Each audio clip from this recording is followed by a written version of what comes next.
Welcome back, you beautiful souls. Thank you so much for tuning in. If you're suffering like me from bush FOMO, which I just want to get out, I want to be out there in the wild.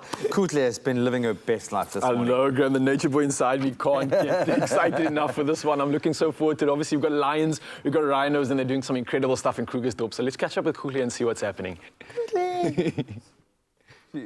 If you're only joining us right now, where have you been? But we welcome you to the Rhino and Lion Nature Reserve in the cradle of humankind out in Krugersdorp. It has been an eventful morning, and I'm so happy that you guys have joined us this morning. We continue the conversation with Mike Finn in what used to be known as the breeding center, but has changed to what is known now as the Hippo Walk. That's correct, Kuhle. Yes. How come is it known as the Hippo Walk? Well, as you've just seen a little while ago, we're lucky enough to have a bunch of 5 hippos here in our dams. And it's a wonderful place for people just to take a stroll down here and have a look at some of these other species that we've got, and the exotic species that we've got. So it's a lovely spot. It really is a special little area. Truly, truly beautiful with all these majestic animals. Oh, look at that lion just laying back, living his best life. I absolutely love it. What's his name again? Rory. What is Rory doing now? Rory is just catching a bit of sunlight on this chilly morning, Kuhle. I love it so much. But Mike, back to our conversation. We're talking about all things conservation. We're talking about all things, how us as human beings engage with animals. I know a lot of people are a little bit apprehensive when it comes to zoos and animals being kept in captivity. Sure. How come? Why do you think that is? Kuhle, it's a very good question.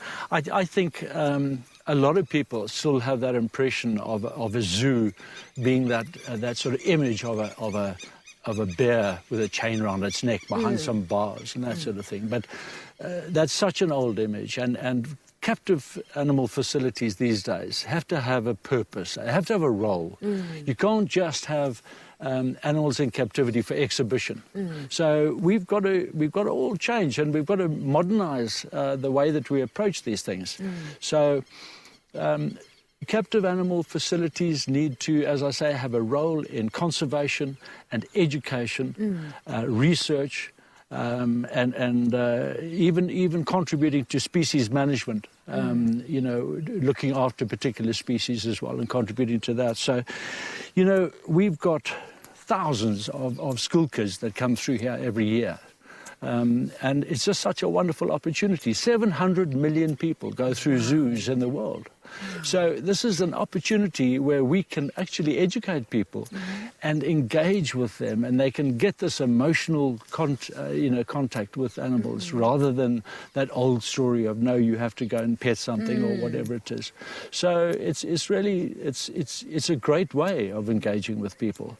And how many youngsters or adults have an opportunity to come and actually have a look at a white lion? It's my first time seeing a white lion. Fantastic. Wow. I mean, it is. It's and they're beautiful. beautiful animals. They really are.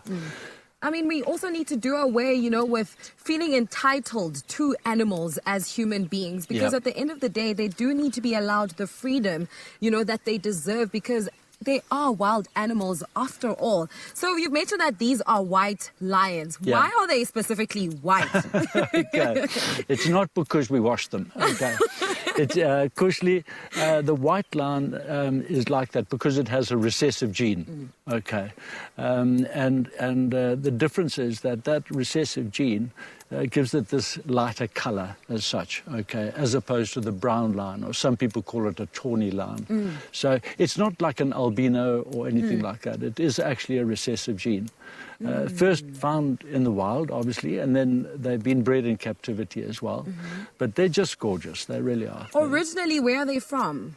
Originally, from South Africa. Oh, they are South Yeah, African. they were found in the Timbervati up in the Lowveld. Originally, first seen earlier on in the 1900s.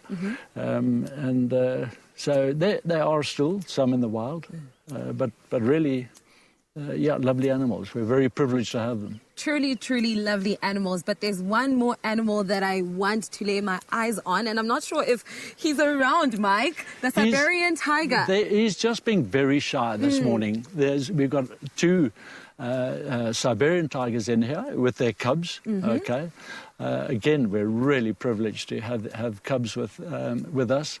You know, the Siberian tiger is the largest of all the big cats, you know, and a magnificent creature. So again, you know, because there's only sort of, I think, around about 500 in the wild, you know, left, you know, sort of thing. So we're privileged to be able to contribute to that. So with 500 in the wild, are they rare or endangered?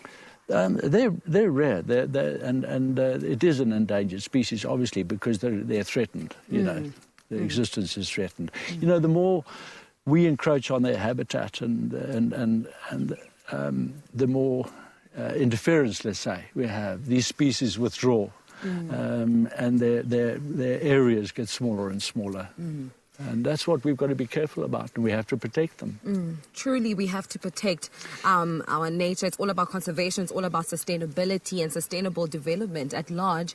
Mike Finn, thank you so much for joining us this morning. It has been such pleasure having you, Kuhle. I'm pretty sure everyone at home also had so much fun learning about the nature reserve. Don't you worry, because tomorrow I will be back right here to report live to be learning about some of the birds that are around the area. That's truly exciting. But for now, keep it locked right here on your Feel Good Breakfast Show, Expresso. But from myself and Mike, thanks, and these beautiful white lions. See you tomorrow.